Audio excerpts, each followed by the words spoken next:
Society. Strangers. Strangers in society. Strangers on the internet. The secret. Strangers. Society. Oh, welcome, stranger. Secret to society. Strangers.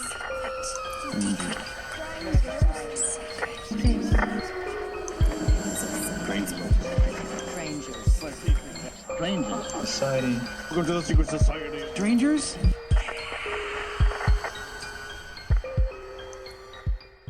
Welcome back to the Secret Society of Strangers podcast. I'm Lee, your trusty host, here with my captive audience today, Josh and Jen. What it do? I guess that would make me the ringleader. Ooh. But All right. So, Let's if get you this clown didn't car put two and two rolling. together, today's topic is the sideshow. Now, before you get distracted by the glimmering lights and the loud noises, the sideshow is more than what it seems. Behind the velvet curtain lies a world of mystery, of intrigue. Do I dare to say? It also is a very good reflection of America. It kind of highlights all our good and bad parts. I love that. Well, before we start, friendly neighborhood reminder, disclaimer, everybody. This topic is sketchy. It's not outright like gruesome, but just a heads up, the names, the nicknames, the performer stage names, these are names that were given to these performers either by their handlers or chosen themselves. I, Jen, or Josh do not have anything to do with naming these people, so do not email us about it. Don't at Right. me. Do not fucking at me. Right? Are we ready? Always. I'm ready. Oh, Let the man. show I don't have my begin. circus peanuts. God damn it. Yeah. The worst Too late candy now, ever. right? You gotta wait for the guy. You gotta wait for the guy to come around to throw them to you. All right. Step Well, right up. the sideshow. I Sorry. know. I was thinking about doing the voice. I'm not good enough. Just I wish I didn't had do one it of those good like either, little but things. yeah. Yeah. Like a big bullhorn. That Oh, does not look good on Ubazella? camera. No. Yeah. It didn't. What are you doing? Oh, God. All We right. didn't do that kind of warning. Nothing. Back to the topic. Little NSFW. Right? Now I can't go on YouTube or anything. Shit. That's it. Well, all right, back to the show. The sideshow didn't appear fully formed in its original state, and its fascination with human oddities and people's odd talents definitely didn't start in America. In the 17th and 18th century, individuals with physical anomalies or odd talents were set in front of royal courts to entertain, or even just commoners. But these people were more living curiosities or novelties and kind of thrown away after their performance. It wasn't until the 1830s in America that traveling circuses started to incorporate these standalone shows to their bigger traveling circus. So for a little bit of extra money, you can go into this seedy, dark tent and Get maybe jerked off by a see- clown. That might happen, but that's probably the tent over there, not the sideshow tent. Got Peep you. show. Wrong Yeah, tent. Wrong okay. tent. Sorry. Nope. In these tents, you'd see things like fire eaters or tattooed individuals known at the time I'd be an as oddity. freaks. We'd be freaks. Yes. I mean, we already knew that. Yep. I'm a So freak black this fly. was the birth of the sideshow. But yet there was still no cohesive narrative. So there's no story behind these exhibits. There was just the person, their deformity or their ailment or their talent, and they literally just got up on stage and were gawked at for pennies and dimes. That must have been miserable for them as Yeah, much that as sounds I can imagine. horrible. Yeah, Like, I don't want to. it was a completely different time back then. It really was. But so Yeah, and- actually, if you want to, Well, I was just gonna say it was kind of a double-edged sword because in some cases these folks had no way to support themselves due to some of their Mm, deformities and things in that society and the way that work was. Work was hard, really yeah, hard.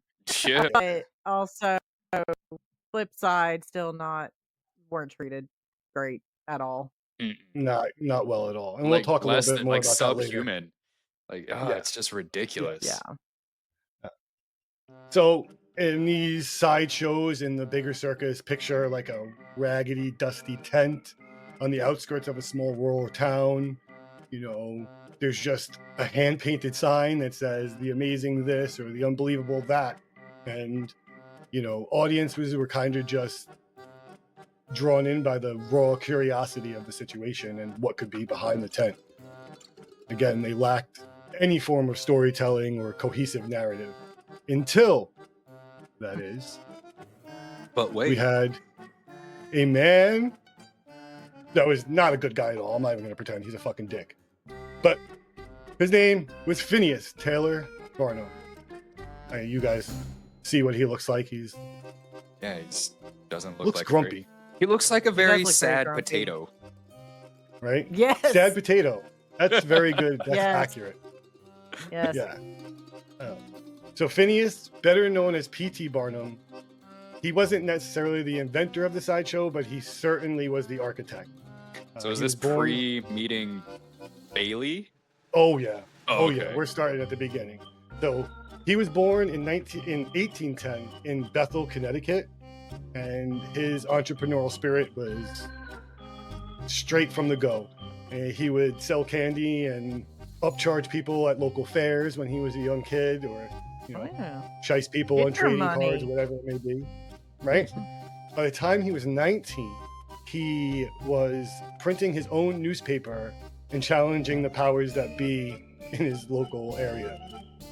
Okay. And Oh man, It so that's wasn't- why his whole all of his circuses and stuff were so expensive.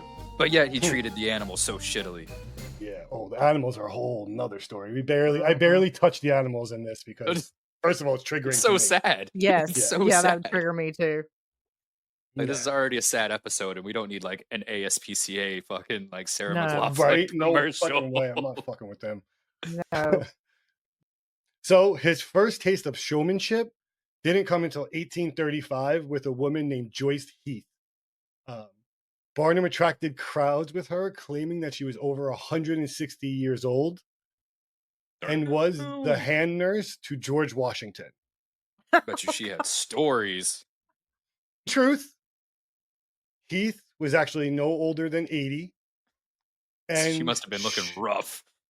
She was a purchased African American slave I take that back Barnum everything I purchased the said. rights to exhibit. I knew you Oh. didn't know. That's what. Oh. Oh my God. God. Yes. Ugh. So Owning imagine people is that not right. I explaining feel that like a exactly. massive asshole. I Who missed knows? what you said. You don't have to repeat it, but it's fine. Yeah. But nothing you said is worse than what happens next to Joyce Heath. So he goes on for years with this story. He builds the narrative and just keeps adding on more dramatic situations that she's come into in her life. She then passes away, and on her passing, P.T. Barnum schedules a live autopsy and charges No. people to come see the autopsy of Joyce Heath. No. Oh, what the fuck? No. Mm-hmm. He did. What is his And this- definition of an autopsy? It was probably Oh, just that's a butchering good the poor question. woman. Yeah, it was probably more of like a public I'm praying dismemberment it's not. than. No, God, no. I don't have details on like what went on. I do have details that the physician, doctor, person cutting this woman open did say that she was no older than 80 when he looked Ugh. inside her. What a rat bastard. Right? Not a good guy. I said it at the No. top. Right This off is- the top. This is not. Wow. This is not about him. This is just to get us to what we This know is as setting the sideshow. scene. Yeah. Oh This my gosh. though it taught Barnum basically two important lessons in his life. One, that people will believe anything if the story is good enough, and 2, they'll pay to see it. Yep. Yep. So we go on to fast forward. Heath is dead. He then goes and purchases the Scudder American Museum in New York City, which is just kind of a regular museum, not like of natural history, just more of like stuff. Like Just it a really was. random place. Yeah. Yeah, Like He my then house. transformed that place. I think all of our houses are like that. pretty much. He then transformed that museum into the Barnum American Museum. And that became a hub for curiosities and hoaxes. He had live performers, the exotic animals we talked about. And this is where he introduces things like the Fiji mermaid. So if you're not familiar with that, the Fiji mermaid is a grotesque mix of a monkey torso and a fishtail. And he basically toted this thing out and said that it was a real mermaid. You know, the crazy Mm. thing is, though, is like, I bet you if mermaids were real, they would be really grotesque. Yeah, I've seen some like Yeah. renderings of like What true they mermaids would look like. look Yeah, like. yeah, it'd be Yeah. quite interesting. Yeah. But we'll do. I think our oceans episode is going to be like like an overarching oceans episode, like monsters and sirens and all that shit. The Kraken. The Kraken, hell yeah, yeah. So just a dead monkey's torso preserved, attached to a stinky old fishtail, and people paid to come see this thing. Because there was nothing else better to do. Yep. It gets There was better. no There are better TV, things no to see. internet. I mean, yeah. No. I mean, was radio even around at this time? Probably Yes. not. Yes. Oh, okay. Yeah. I think I so. don't know. Because they broadcasted this stuff. It was 18. This is like 1850s, 1840. Yeah. So 1843, he acquires maybe his most famous and profitable performer at the time, who was General Tom Thumb. And if anyone's seen The Greatest Showman with Hugh Jackman, anyone listening has seen that, there are a lot of characters in that were real people in his sideshow. Oh, Or circus. okay. So General Tom Thumb was one of those. So his name was Charles Stratton, and he was a performer with dwarfism. He became a sensation. People loved seeing him. He would dress in little tuxedos or like a general's outfit and ride a horse around the Oh, he looks ring. so adorable. Mhm. And he actually got to meet Queen Victoria. Oh, So damn. Barnum took him over to Europe, and he got to meet the Queen on her request. Damn. wanted So to he meet was him. like the original Wee Man. Yeah, exactly. Yeah, he started it. What's the guy? The guy shit, from no. Austin Powers? No, Oh. I'm not even gonna do it. Willow and fucking R2D2. I can't even think of his name. Oh. I should know his name right off the James top of my fucking Warwick or head. something like that? Because he was in Harry Potter too. Warwick Davis. Warwick Davis, yeah. All right. Shout outs to him. So while in Europe, Barnum comes across a woman named Jenny Lind, and she is known as the Swedish Nightingale. So he convinces her to come to America, and he puts her on her first American tour. So this act combined high art of the time, an opera singer, with mass marketing and like the lower class of like sideshow and circus. Okay. All right. So she would just do opera at a circus? Yeah. Yep. She was Oh. a Okay. singer. So it's like I'm not familiar Okay, I got with you. her. No Okay. famous like act. She was just a beautiful woman who sang. Oh, nice.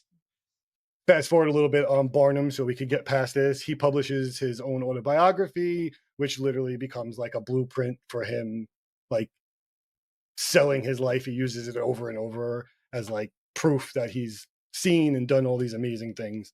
Mhm. Again, he's very much a shyster and a liar. Mhm, So I don't know if the book is believable at all. It should just be called Blueprint to Shysting. Right? Yeah. Pretty much. He introduces more exotic animals into the museum in like the 1860s. This includes elephants and things not normally seen in America. So you picture, an African or an Asian elephant walking down in Times Square, parading with the circus and jugglers and all these things. People paid good money to see that at the time. I was like, I bet you that was like a huge spectacle. Like nobody saw that. Yeah. Like Oh yeah. Yeah, I would lose my mind if to I saw see an elephant just one, walking down Main Street. right? One elephant, Yeah. and now he's got multiple. Barnum finally dies on April 7th back in Bridgeport, Connecticut. After he dies is when the Ringling Brothers purchase the Barnum and Bailey Circus and turn it into the Ringling Brothers and Barnum and Bailey Circus. So, despite all his character flaws, Barnum's real genius was how he sold his acts. He turned fragmented curiosity into well-oiled wonder and profit.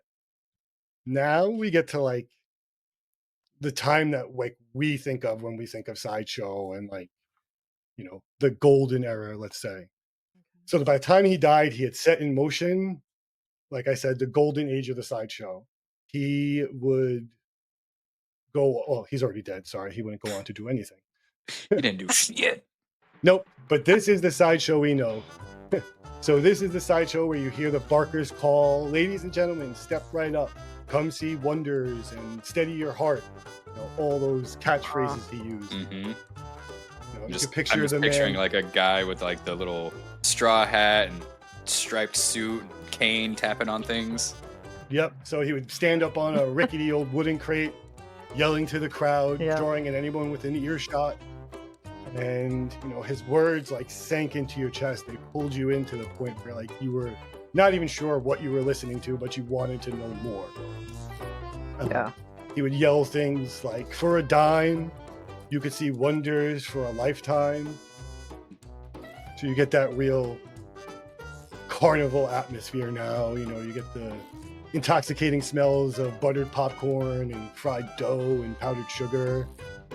Right. But you also get these subtle notes of the bite of like rust and the old smell of like a worn tent with sweat soaked in the summer sun. So the whole experience became like intoxicating. I can see I that. have mixed feelings about that. I know, right? It's like, oh, sweet, but very sad at the same time. It's like when I finish a pint of ice cream. I shouldn't have done it, but I feel But it good was about worth it. Yeah. Now you're online for the sideshow. You get to the front, the dime leaves your hand. A boy no older than 12 with a dirty face looks at you and says, "Enjoy the show, mister." Now you're Sonny. Now you're in the tent and everything is different. Inside the tent, things are darker. The lamps cast shadows. They're jumping around and they look like figures moving in front of you. You then see the performers. So again, in these early days, you would see people with tattoos, or the bearded lady see acts like the 500-pound man, which was probably more like a 300-pound man. Right. And now we just watch, My 1,000-Pound Sister on. Oh my God, that Right. show is out of fucking control. Jesus. I don't love how even it's just like understand. evolved. Like, that's Yeah. like now that's the side Yeah. show. Yeah, it's just like a thing. Yeah, good point. That is like our sideshow. Like TLC shows and shit like that are our sideshow. Yep. Now, in this time, huge caravans of circuses are crisscrossing the country. And now they're set up with these well-defined acts. And people are coming to the circus just for the sideshow act. So now we get into like the real acts. And these are the people that really are the bread and butter of the sideshow. Like these people suffered and had some amazing stories, some terrible stories, but there was people like the brothers Chang and Eng Bunker. They were the original Siamese twins. So, What's a Siamese Yeah. twin? They were just conjoined twins. so they were conjoined twins. They were stuck at like the midsection. And they worked for years and years and years in the sideshow, eventually earning enough money to leave the sideshow and kind of create their own life outside of the sideshow. Hey, Good. at least that's one good story. You got one. Then you have other acts like Isaac Sprang, who was the Oh, human skeleton. that's He had a wild. condition that no matter what this man ate, he could not put on weight. They describe him eating like meals for a full-grown army of men to eat, and he would not gain a pound. He would actually lose weight. Huh. His metabolism But has his just been head like is super, super, so super fast. Normal?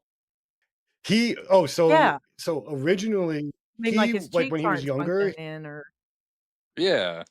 when he was younger, he was like growing normally until he wasn't. So like Hmm. he would gain weight when he was younger, and I guess somewhere probably during like puberty or so, like it started reversing. Oh He man. stopped growing, which is wow.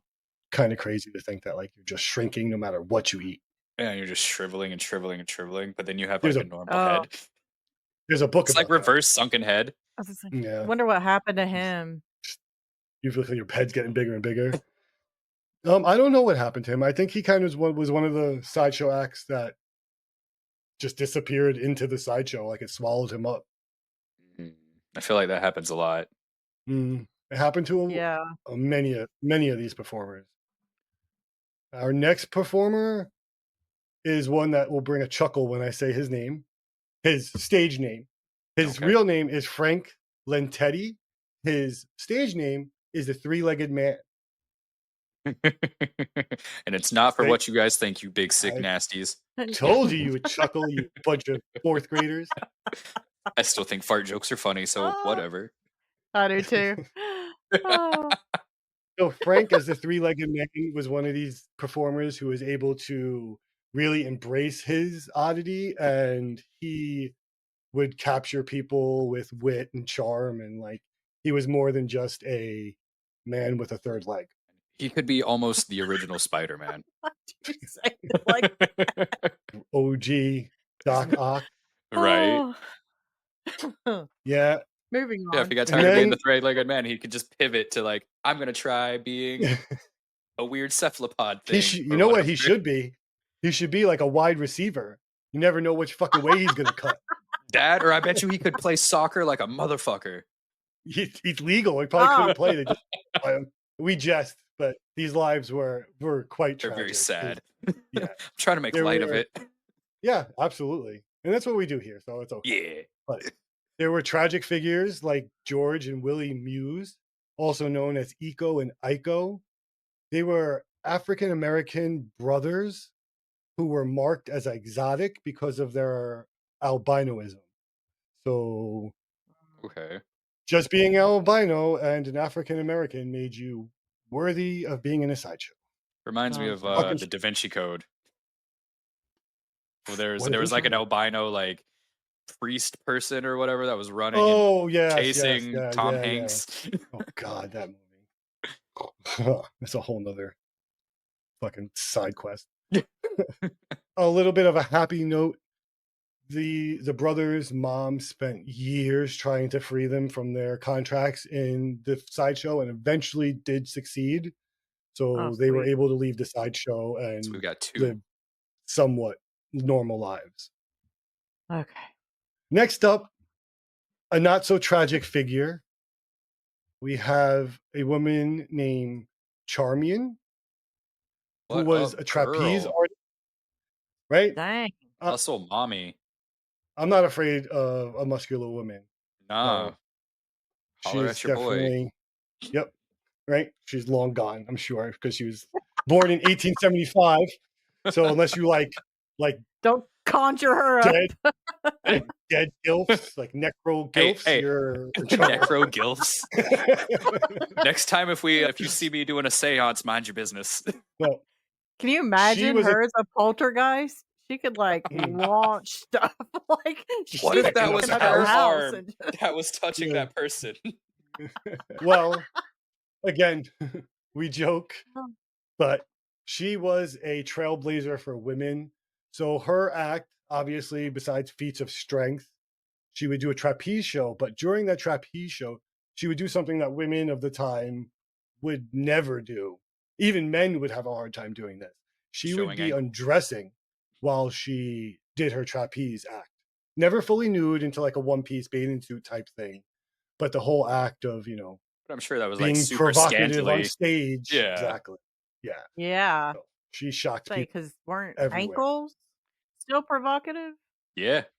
Oh, Exactly. man. So that's actually So what it says in some of the that- literature about her. Is that like, yep. That's what I was saying. Women Like she's just Yeah. swinging upside down, and she's just like, "Ooh, see this ankle?" hmm And then she would jump down and be like, "What? What are you gonna do about it?" What? Say something, motherfucker! Say it with your chest. Just picking up these little men from the 1800s, like I fucking dare you. She just picks up the skeleton guy. I know. Oh man, Like a toothpick. no. I'd be scared for him. I would be so terrified. Like, please don't look at me. You'll break me. Ugh. All right, so let's get back into the sideshow part of things. Next up, we have Fannie Mills, who was the big-footed woman. So she Jesus. had Oh, Milroy's lymphedema, how disease, sad. which gave her feet the immense size. She was noted to have a foot or a feet that were 19 inches long and 7 inches wide. It just looks wildly uncomfortable. She had a very hard time walking. She Oh, didn't move yeah. much. Yeah. Ugh. It was reported that she wore a size 30 shoe made of 3 goats, and her socks were fashioned from pillowcases. Aw. Again, these Dang. are really tragic ailments that people are forced to Yeah. display Yeah. just to To survive. be able to. I didn't even know to that's eat, a real yeah. like. I've never seen anything until just Mm. then like that. Yep. Yeah, that's one of the more shocking physical ones that I brought up. There were a few that I just decided weren't for this. Yeah, I have to trim some fat. Next up is Ellie Harper, who was known as the Camel Girl. Oh, she just reminds me of like the Ring Girl or any Yep. fucking person that would just crawl Yeah. down your hallway during like a poltergeist movie. Yep. Yeah, so she had a condition where her knee joints bent, so it was actually easier for her to walk on all fours, presenting a physical image that represented a camel. Ah, I interesting. mean, I would not want to like see that silhouette crawling towards me at night. No, I would, she. I would beg her. to If I not was do her it at though, night. I would sit there and play so many practical jokes on people though if I was her. She might have. She started performing at the age of 9, and she was known for her resilience and adaptability. So Heck she yeah. might have been the kind to joke around. Yeah. Who knows? Gotta have fun with it. You got to, because otherwise your life is really miserable. Yeah. Because beneath the dazzling lights and the painted banners, there existed a much darker reality. The sideshow was built on spectacle, and it was sustained by exploitation, poverty, and invisibility.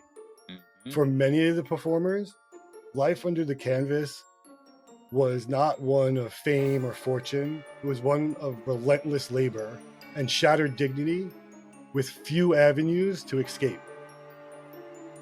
Performers were frequently signed into exploitative contracts that left them with little control over their lives, and managers would wield immense power over these people. They often dictated the performer's entire existence, what they wore, how they acted, when they were allowed to leave the sideshow ground. So It's essentially slavery. were essentially indentured servants, yeah. Right. They were treated, like you said earlier, Josh, like less than people. They were treated as commodities, and their value was only directly connected to the amount of money people would pay to come see them. Jesus. Some of these performers were recruited, or rather coerced, into the sideshow as children, their guardians being promised wealth and security, and which rarely materialized. Right. The line between employment and indentured servitude was thin, and often really just depended on the whim of the caretakers and the managers. And I'm sure most of these caretakers and managers Wow. were just dickbags and just terrible people. Oh yeah. Bottom line is money, man. Try to get them pennies. Yeah. And these performers, they lived in a world where their bodies were their currency and their humanity was an afterthought. Yet, amongst all this cruelty and there was profound camaraderie in the tent, and there was air of resilience amongst most of the performers. Oh yeah. I mean, I'm sure they all like banded together like their own little family and stuff like that, and like they each looked out for each other and stuff, because obviously nobody else is going to. Yeah, exactly. So, birds of a feather,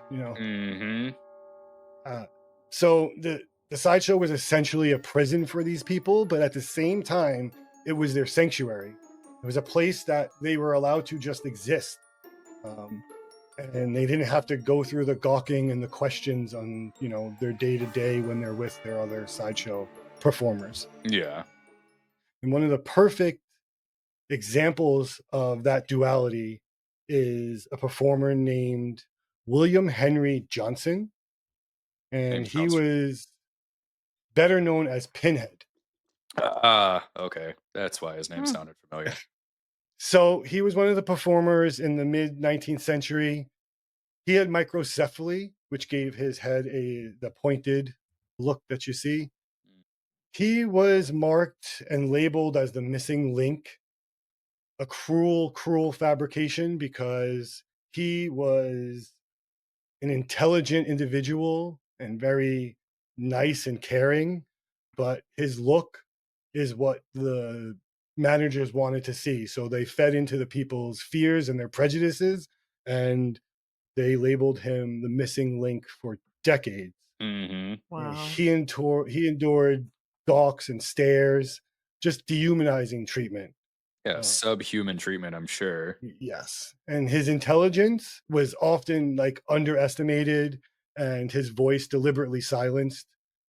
He was actually known to be deeply caring. He was a witty individual. People that knew him years after the sideshow described him as a man of warmth and humor.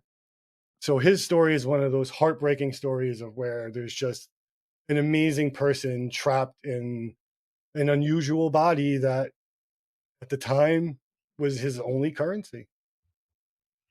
And it's sad things haven't changed, too much. You can still see on social media and things like that, kids that are stillborn today with, because that's still something that can happen. That's a and you just see the comments of people, and it's just hard to fathom that even in now 2025 that people still exist that cannot have, and I don't know what that is. I can't even think of another that human they can't. being. Yeah. Or just shut up. It's just I don't pivoted know, from real life and under a canvas to the internet and behind a screen. It's just ridiculous. People are horrible. But the mindset, is still there in some people. It's just insane that we have not grown. Yeah. And one of those performers that really marks the sideshow, I think for most people, they see this in their image when we talk about the sideshow, is a performer named, I'll say his name before I say his stage name. His real name was Fedor Jevtuchu. He was from Russia, but he was better known as Jojo, the dog-faced boy. Oh, he's just got that. Yeah, he just looks like the Wolfman. Yep. So he was born with hypertrichrosis. Yeah, and it causes grow hair all over. Yep, extensive body hair growth and facial hair growth. So his father actually suffered from the same thing. And while they lived in Russia, he performed as an exhibit called The Wild Man from the Kostroma forest. And him and his son would perform in sideshows as an exhibit. 10 years later, Barnum, our friend, found him and his dad and brought him to America, where he performed as Jojo, the dog-faced boy. It's a horrible name. Yes, and Barnum was extremely cruel in at least his descriptions of Jojo. He built a story around Jojo saying that he was found in the forest of Kostroma by a hunter who had tracked him for years. and they came in contact with his father, and his father was so savage that he could not be adapted to civilization. And he would constantly stress the point that when Jojo was upset or frustrated, that he would growl and bark, and he would put extra emphasis on the fact of how much his face looked like a dog. Just yet again dehumanizing this poor child. Yes. Fedor, Oh. another intelligent individual, spoke Russian, German, and English, and toured most of America and Europe by the time he died. Damn. Hmm. I always think it's impressive when like people can like be multilingual, like not just like one other language, but like several other. I'm like, I can hardly speak English now. Yeah, I barely That's a speak fact, it. Like, yeah. well, are you guys ready for like bad? No, it's not. It's not even bad yet. I thought we were. I thought you were No, going it to say, gets "Are you ready worse. for good news?" Okay. Yeah, I thought this was going to go up, but no, it's just going to go I'm sorry, down. friends and dear listeners. This brings us to Grady Stiles Jr. That name might sound familiar to a lot of people. He was better known as the Lobster Boy. Oh. Damn. Now I just want to watch like that season of American Horror Story where it's now the groans. Everyone realizes where we're going. Oh man. Yep. So Grady Stills Jr. was an infamous Lobster Boy. He was a performer whose life was marked by tragedy, violence, and notoriety. He was born on July 18th in 1937. He was affected with ectrodactyly, and pretty much his whole family was, and they were just a family of performers. So Grady grew up as a performer. He had leaned into it on stage pretty hard. So Grady couldn't walk or walk well. So Grady ended up developing immense upper body strength. So he would do demonstrations of upper body strength. He would crush things in his hands that resembled lobster claws. And while on stage, he was the perfect performer. But when off stage, Grady lived a much darker life. He was known for heavily drinking. He was known for abusive behavior. He abused his wife and his child. His wife's name was Maria, and he had alcoholism, and he was known to have one of the worst tempers a person could have. Oh man. And then it just had me thinking, it was like, well, I wonder how many of these people did develop like alcoholism or like some other habitual usage. So alcohol, opium was big then as a coping mechanism for these performers.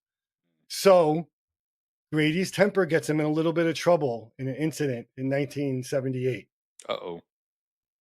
Grady shot and killed his daughter's fiance on the eve of their wedding. It's horrible. But I'm also thinking like how he would have generational trauma.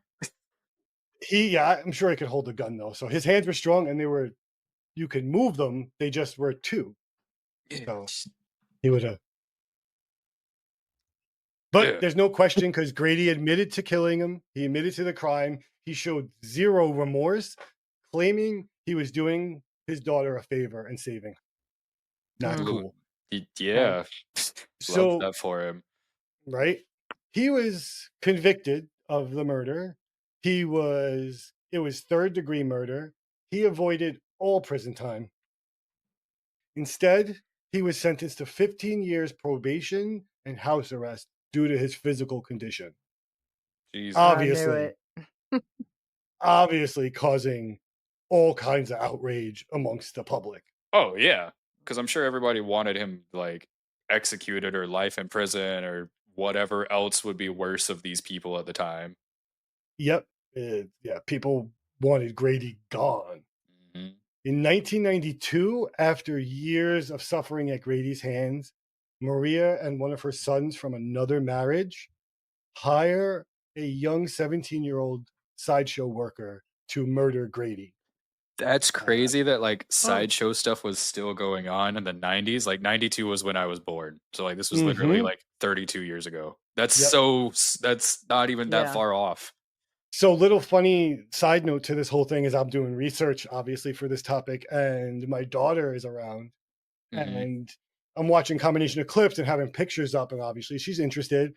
So I had to explain to her, like, when I was young, one of the most exciting things that happened to us was that Ringling Brothers and Barnum and Bailey Circus came around. Oh And yeah. like, I was like, I would sit and enjoy a man poking a tiger with a stool and whipping a tiger. Yeah. I And remember like being in now it like elementary feels school and they horrible. would give you like free tickets because like the Yep, carnival was in town and shit like that. Like, ugh, exactly.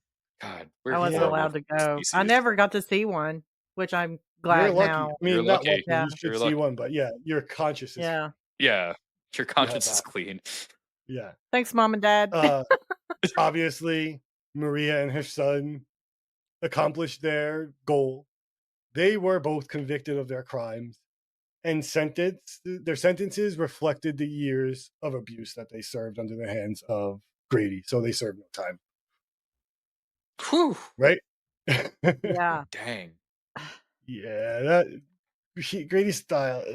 He's a whole nother case, because when you read the incidents, like the actual individual incidents, and you kind of think about like what that environment looked like. Yeah, like everyone's struggling, everyone's depressed. You're constantly moving and traveling. You perform to a crowd that cares nothing about you as a human, for a man or woman, mostly a man, that cared nothing about you being a human. And then imagine your father is an alcoholic drunk that literally lives to abuse you. Yeah, so you're just there's nothing safe about your environment No. whatsoever. And that sadly is a reality for many of these performers. And a lot of these performers, like I said earlier, like they didn't choose willingly to be part of a sideshow. It was quite literally their only option to live and money. survive. Yeah. Yeah. I'll just Besides, think like the wholesome ones of like, you know, the tattooed person or the bearded lady or like the strong man. I'm like, yeah, no, I'll stick with those. Yeah. Well, again, so some of those acts are a little bit more PG, let's say. Yeah. So there are acts that performers voluntarily come to and train to be in the circus for. A notable figure in that was Sonora Webster Carver, who her job, listen to this shit, was to mount a horse, ride that horse up a 40 to 60 foot tower, and dive off of said tower on the back of the horse into an 11-foot pool. What the fuck? Yep. Yeah. Didn't they make a movie? There's a movie. What? I think that, there is. I remember that was I from when I was can't a kid think. too. Yeah, I'll never get the name of it, but yeah. Yeah, so she is a fabulous performer. I think a generally good human being from what we can surmise from her bios. She actually married one of the other heads of one of the other carnivals and became like the main attraction in the Carver Circus traveling show. Her sister joined her, trained, and became another horse diver. Sadly, though, after an incident where she was diving on her horse and hit the water at an odd angle, she suffered retinal detachment and went blind. Oh shit. Yep. Ooh. Yep. So she hit the water That with is her eyes open, and a medical. That is like one of my worst fears of like just waking up blind. Yes, being blind is terrifying to me too. Did she ever lose a horse? Did she ever lose a horse? I did not see anything about losing horses. No horse She was did harmed in the sky. survive, obviously, the fall, and was just blinded and continued to perform blind. Oh, I mean, I guess she's Until done it so much it's literal muscle memory. And then, like, Yeah. at what point Yeah.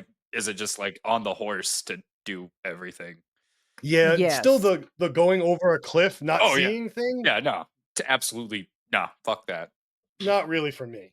The whole thing's not for me. No. No. No horsing around here. And like we mentioned Whew. earlier, I didn't do it a lot I didn't want to get into it a lot. I can't take it. There were animals involved in these acts. One notable act was Gargantua, who was just a gorilla. Aw. He's just a regular gorilla Aw. who suffered an acid attack. Not by another No. fucking gorilla, right? But by a Yeah. person. Exactly. So somebody threw acid at this gorilla? Yes, and it deformed his face and kind of made him look like he was snarling. So, Oh. of course, they exploited that feature and made him into this dangerous creature from the I exotic wonder if that's jungle. where like idea of like King Kong and stuff like that would come Some in of them, from. yeah, you can Yeah. tell like they cross over in like the genre of like influence what people were interested in, like Mhm. exotic animals of great size. Was that it done in purposely, like or was so that it was an done accident? pre-circus? Yes, so he was not performing until that accident happened, and then they made him perform. Damn. We move on quick from animals. I don't want to talk about it. Yeah, no, Okay, no, yeah, I that don't makes me either. sad. This whole And thing makes- honestly, let's Mhm. we'll round this all out. We're coming to a close. We're going to come to probably one of the most important figures and notable figures in the sideshow, the bearded lady. Yes.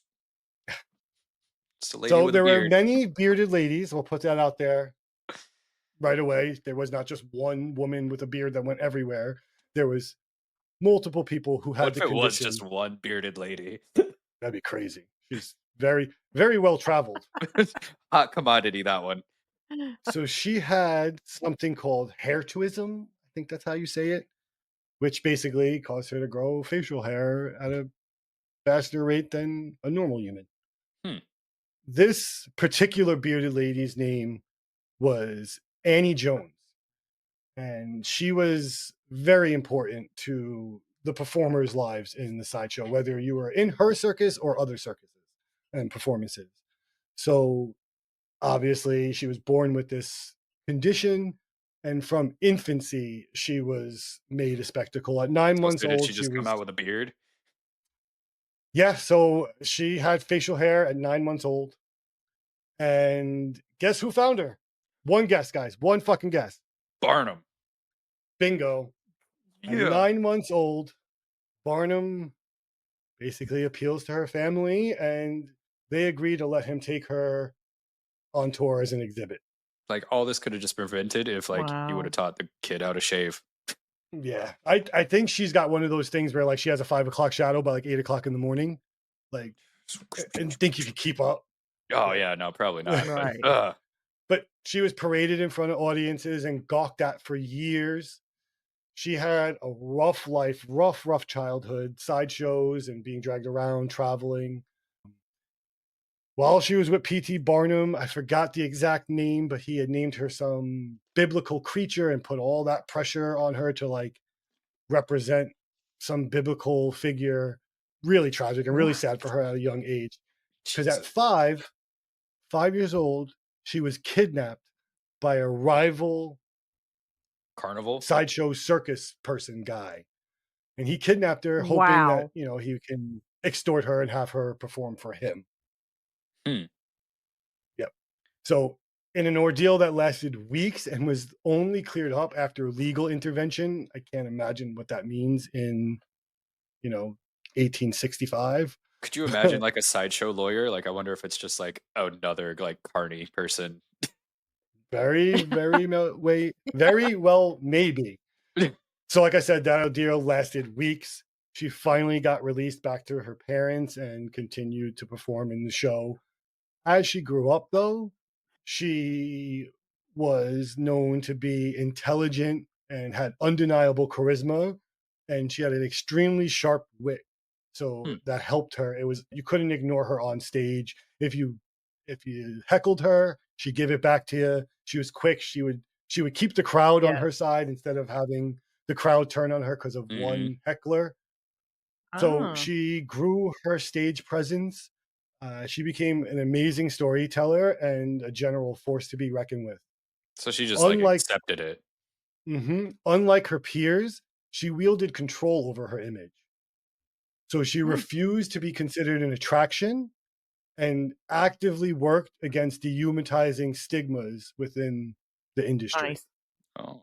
She used her influence to become an advocate for her fellow performers so they would eventually receive better treatment.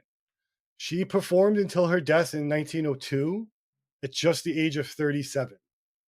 Jesus. But like I said, she was a really important figure to a lot of these performers that we talked about. And she was the reason why some of these performers even had an opportunity to have a life during or after the sideshow. Nice. So like we've seen, the sideshow is a bit of a paradox. It's a space for exploitation and empowerment, cruelty and connection. It's often marred with hardship, and these stories of performers kind of go both ways. There's stories of tragedy, and then there's stories of redemption. Like we said, you have people like Chang and Eng, the Siamese twins, who worked essentially for their freedom. You have hot foxes like Charmian, who paved ways for women of the industry and just basically made men feel stupid, which they Muscle mommy. are. Yeah. And then you have those more tragic. She carried me away. Like, oh. She could carry me across the threshold. And then you have the more tragic stories, the stories like Joyce Heath, who really had no agency her whole life and was owned by horrible people. And could you imagine not even having your story? No. Like, so Joyce is one of those women who, that's all we have. We know she was Joyce Heath. We know no more because the rest of her story was fabricated by showmen. Really fucking shitty. Yeah. Yeah. Took her own identity from her. Yep. Before she even could form one, I'm sure. Yeah. And then we have other tragic figures like William Henry Johnson, and he's Pinhead, known as Pinhead. And, you know, his story, he was tragically known as a imbecile or a caveman of sorts. But in truth, he was quite smart and I do like how person. Like a vast majority of them, like they are very like quick-witted or smart or whatever. Like it's like it's the small silver lining. It's their built-in defense mechanism. Yeah. It's probably a lot like comedians. So. Like if you can't laugh at yourself, you're gonna suffer. Yeah. Even more. Right. Like it sucks, but you might as well just embrace the suck. Yep. Because what else are you gonna do? It's either be miserable and die probably, or exploit yourself and laugh at yourself and gain a penny and survive. Yeah. Right. Because that's the thing. Even like some of those people, you know, even if, you know, they were able to work, their, you know, conditions didn't prevent them from it, people wouldn't have hired them because of the way they were. No. And they may, in some of those situations, they wouldn't have even been allowed to live in the communities they were born into. No, they would have just been so like cast out and ostracized and whatever. Yeah. Yeah. So the sideshow, it wasn't just a moment in history as we see, and Josh mentioned, you mentioned earlier, into the 90s and into modern day. It's really a blueprint for modern entertainment. Influences in music, fashion, TV, horror movies are influenced by the sideshow. Like a lot of horror movies. Yep. Things that you may not even think of, like Tim Burton's aesthetic is highly influenced by things like the sideshow, or David Bowie's flamboyance. Always had that sideshow-esque background or a circusy background. And at its core, the sideshow really was a place for pushing boundaries, and it challenged audiences' comfort. So it challenged them in the moment to be comfortable with being uncomfortable. And I think that's probably one of the most important things the sideshow did. There's nothing more important than being comfortable while being uncomfortable. Yeah, it's just like you're just sitting there and you're like, you're just creeped out by it, but you still want more and you want to see what happens next. And I think as a society, you know, that forcing you to be uncomfortable you come out on the other end, I think, with a better understanding of someone else's struggle or another perspective of a situation that you may not have had just by sitting in that uncomfortable situation that you may have just turned your back to or ran from in the first place. Yeah. And I mean, like we had mentioned, like some of these people just on their disability, gender, or ethnicity wouldn't even have been allowed to function in the societies they were born into, which is really kind of tragic. Yeah. Yeah. Yeah. It could have just been Oh, man. institutionalized, which would have been a horror of its own. Would have been 10 in times that day. worse. Yeah. Yeah. Yeah. Oh, man. So in the end, we see that sideshows are more of a true reflection of America than I think people realize. Yeah. It's a mirror that shows all its contradictions while showing its fascinations and showing its extraordinary failure to recognize people over spectacle.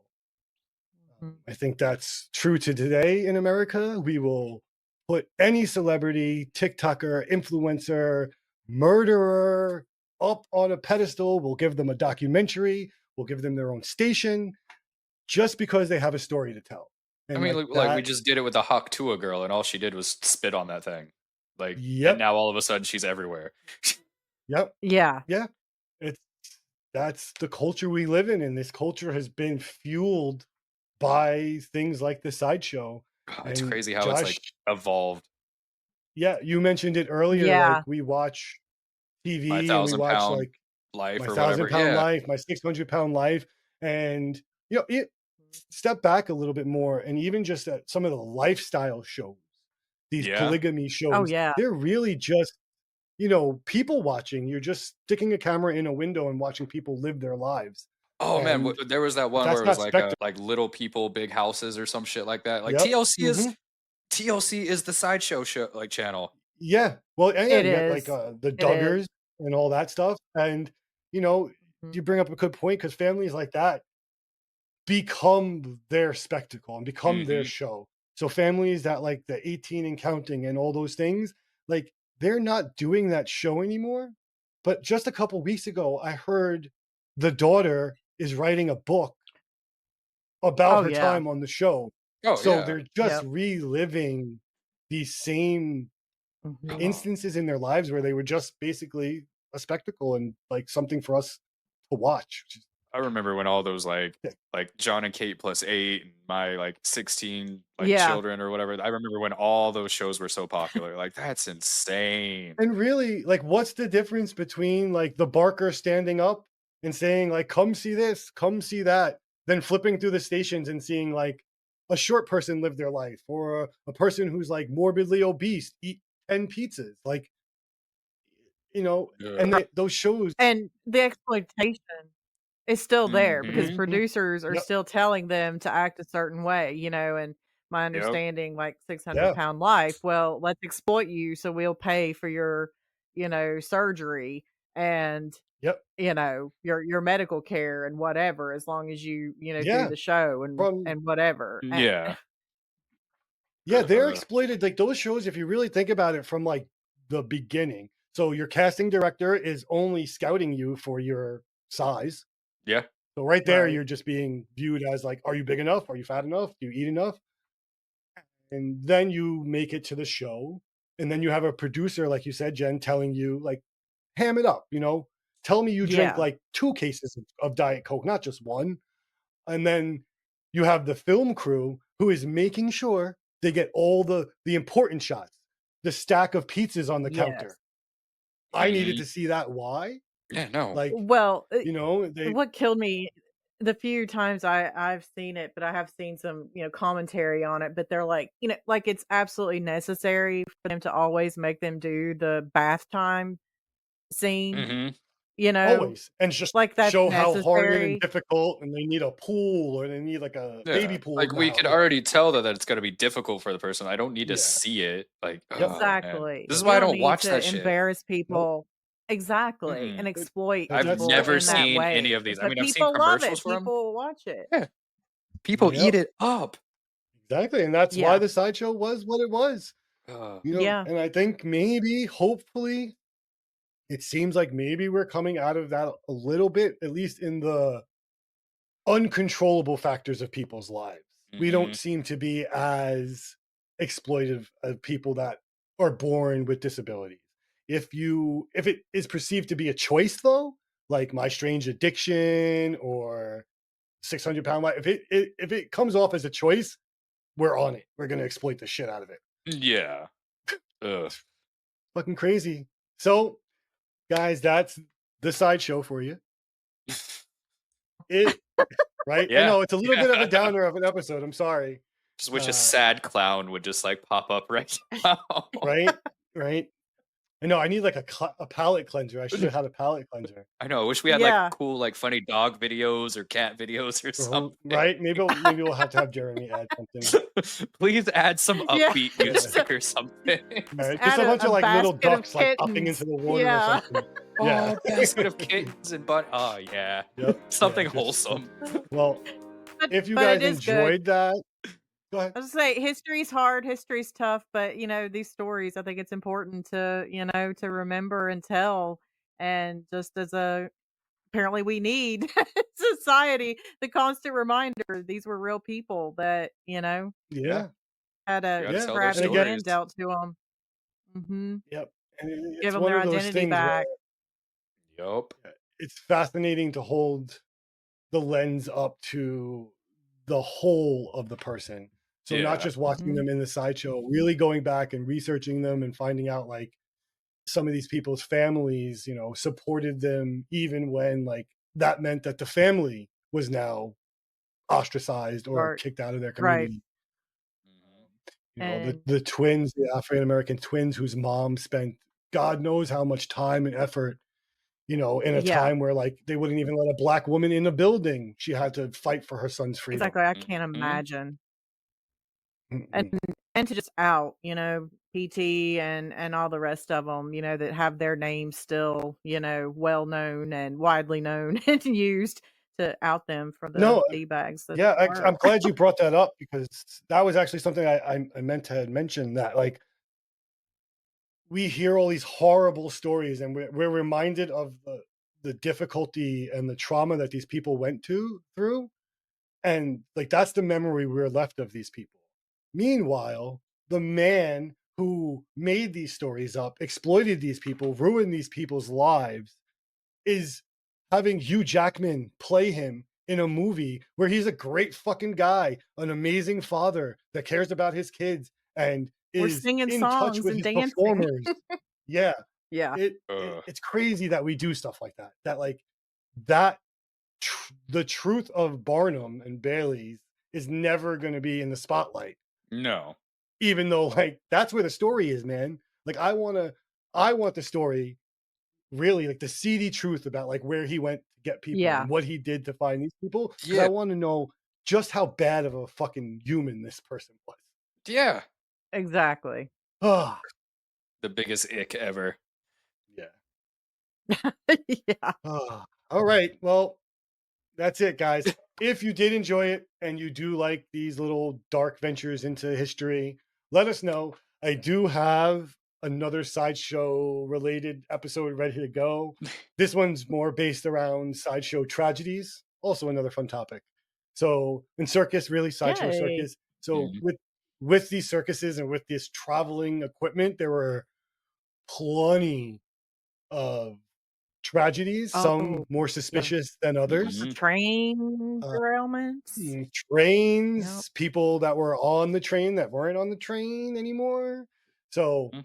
if you're interested with that Yeah. and you want to see that episode, comment below, let us know for sure.